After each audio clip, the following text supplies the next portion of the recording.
Kejaksaan Negeri Tanjung Perak menetapkan dua pejabat PD Pasar Surya sebagai tersangka dugaan korupsi pengelolaan parkir di sejumlah pasar di kawasan Surabaya Selatan. Dua tersangka yakni Taufikur Rohman, mantan Direktur Pembinaan Pedagang PD Pasar Surya yang juga membawahi pengelolaan parkir dengan sistem kerjasama, dan Masrur yang merupakan mantan Kepala Cabang Selatan PD Pasar Surya.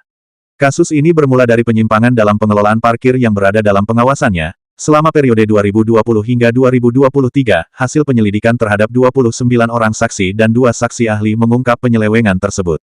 Menurut Imade Agus Mahendra Iswara, Kasih Intel Kejari Tanjung Perak, menjelaskan kedua tersangka terbukti melanggar prosedur perpanjangan kontrak pengelolaan parkir.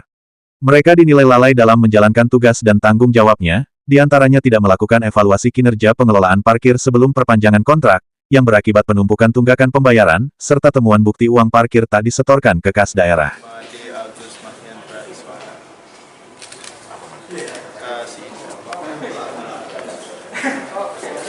Ada uang yang dinikmati sendiri, Pak.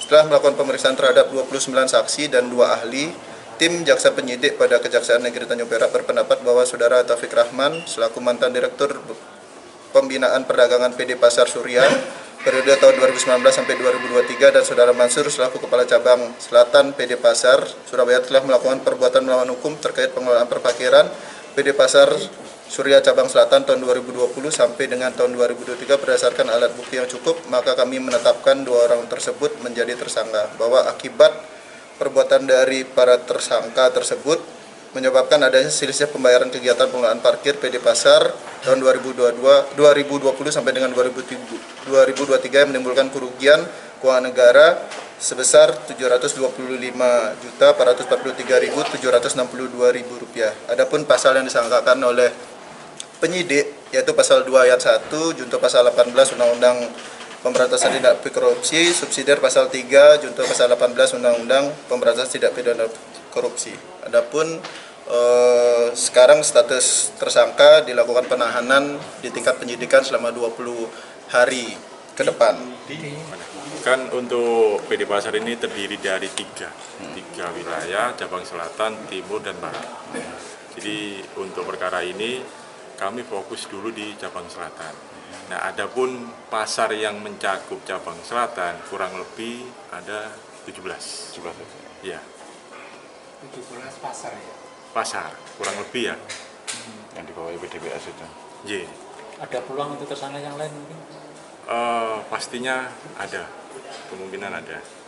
Untuk lebih selanjutnya nanti lah Mas ya. Apakah mendalami aliran dana korupsi itu mengalir kemana atau digunakan untuk apa? Pastinya ada Mas, nanti ya, dalam penyidikan berikutnya. Dari pengakuan mereka berdua, uang itu batal, Pak?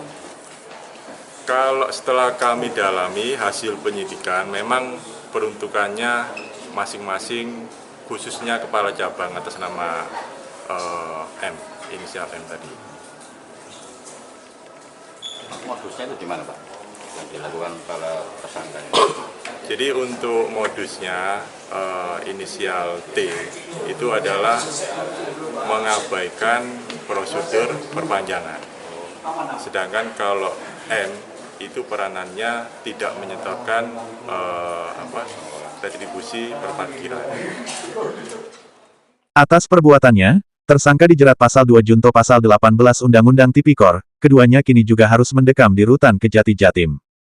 Dari Surabaya, Rahayu mewartakan.